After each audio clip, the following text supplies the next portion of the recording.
ഈ 2 ബിസ്ക്കറ്റ് മതി നിങ്ങളുടെ വീട്ടിലെ എല്ലാ എലിയും കൂട്ടത്തോടെ കുടുംബം വിട്ടോടും.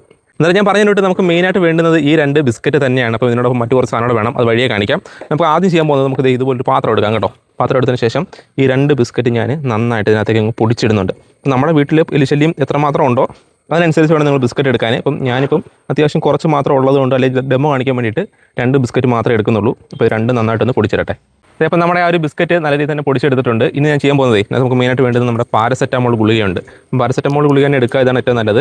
എന്നിട്ട് ഇത് നമുക്ക് എന്തെങ്കിലും പേപ്പർ വല്ലതും വെച്ചൊന്ന് പൊടിച്ചെടുക്കാം. അന്നേരം ഞാൻ ആ പാരസെറ്റമോൾ ഗുളിക എന്ത് പൊടിച്ചെടുത്തിട്ടുണ്ട്. ഇനി അത് നമ്മുടെ ഈ ബിസ്ക്കറ്റിനകത്തേക്ക് ചേർത്ത് കൊടുക്കാം.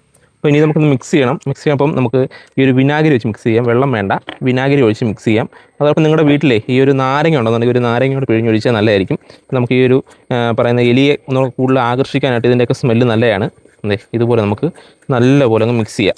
എന്നിട്ട് നമ്മൾ എന്ത് ചെയ്യണമെന്നറിയോ, ഇതിപ്പം ഈ ഒരു പാത്രത്തിലാണ് ഇങ്ങനെ ഇരിക്കുന്നത്. നമുക്ക് മറ്റൊരു പേപ്പറിനകത്തോ ഇനി അതെല്ലാം ചില നമുക്ക് ഉപയോഗശൂന്യമായ മറ്റേതെങ്കിലും നിരപ്പുള്ളൊരു പാത്രത്തിനകത്തോ ഒക്കെ ഇതുപോലെ ഇങ്ങനെ വെച്ചിരിക്കുക. ഇത് പ്രത്യേകിച്ച് ഉരുട്ടുക അങ്ങനെ ഒന്നും ചെയ്യേണ്ട ആവശ്യമില്ല. ഇത് ഇങ്ങനെ തന്നെ വെച്ചിരിക്കുക. അപ്പോൾ ഇതിൻ്റെ സ്മെല്ല് എന്ന് പറയുന്നത് അതിരൂക്ഷമായ ഈ എലികൾക്കൊക്കെ ഇഷ്ടപ്പെടുന്ന ഒരു സ്മെല്ലാണ്. പ്രത്യേകിച്ച് നമ്മുടെ ഒരു ബിസ്ക്കറ്റ് ഉള്ളതുകൊണ്ട് പെട്ടെന്ന് ആകർഷിക്കപ്പെടും. അങ്ങനെ ഇത് വന്ന് കഴിക്കുകയും ഇത് കുടുംബത്തോടെ അല്ലെങ്കിൽ വേരോടെ നമ്മുടെ വീട്ടിൽ നിന്ന് ഇല്ലാതാവുകയും ചെയ്യും. ഇത് നമുക്ക് കഴിച്ച ഉടനെ തന്നെ ഇത് ഇവർക്ക് ഉള്ളിലേക്ക് ചെന്ന് കഴിയുമ്പോൾ നമുക്ക് ഉള്ളിൽ ആന്തരികമായിട്ട് ഒരുപാട് പ്രശ്നങ്ങളുണ്ടാകും. പ്രത്യേകിച്ച് നമ്മുടെ ഈ പറയുന്ന ഈ വിനാഗിരിയും പാരസെറ്റമോൾ ഗുളികയുള്ളതുകൊണ്ട് ഒരുപാട് പ്രശ്നം ഉണ്ടാകും. അങ്ങനെ അവർ വളരെ പെട്ടെന്ന് നമ്മുടെ വീട്ടിൽ നിന്ന് പുറത്തിറങ്ങുകയും വെള്ളം കുടിക്കുന്ന സമയത്ത് ഇത് ചത്തുപോവുകയും ചെയ്യും.